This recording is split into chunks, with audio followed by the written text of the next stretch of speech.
इस वक्त की बड़ी खबर आ रही है। कांग्रेस नेता की पत्नी ने बीजेपी एमएलए पर एफआईआर दर्ज करवा दी है। यत्नाल की कथित अपमानजनक टिप्पणी को लेकर यह शिकायत दर्ज करवाई गई है।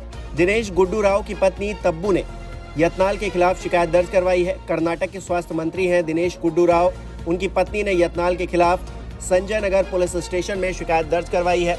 तब्बू राव ने कहा है कि मैं राजनीति में नहीं हूँ। बसवनगौड़ा पाटिल यत्नाल कौन है?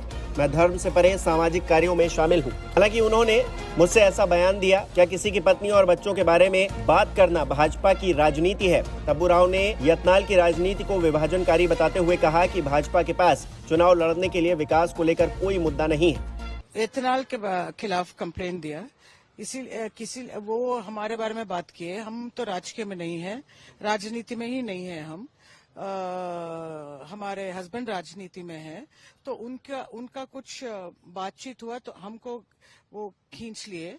आई थिंक ये बहुत सैड बात है ये कंट्री में कि बात बात पे मुस्लिम और घर के लोग, घर के बच्चे को खींचते हैं। यही बीजेपी की राजनीति हो गई है आजकल।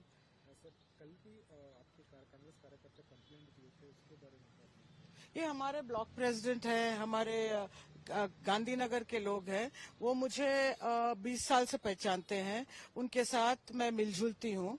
I am very good with them. I mingle with them. So they know me very well. So they were very hurt about what happened.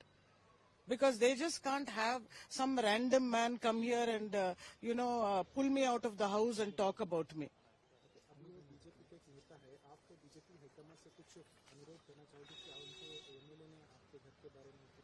I have written, I have tweeted for the election commissioner. I have requested, I spoke to the election commissioner also.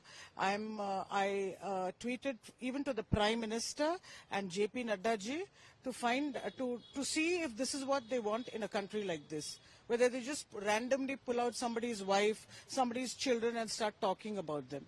I mean, this is not done in a democratic country like India. I definitely demand an apology from that gentleman, because I don't know who he is and for what reason has he said that. You can't question people's Indianness like that. What is the meaning of, half his house is Pakistan? What is the meaning of that? I expect an apology from him.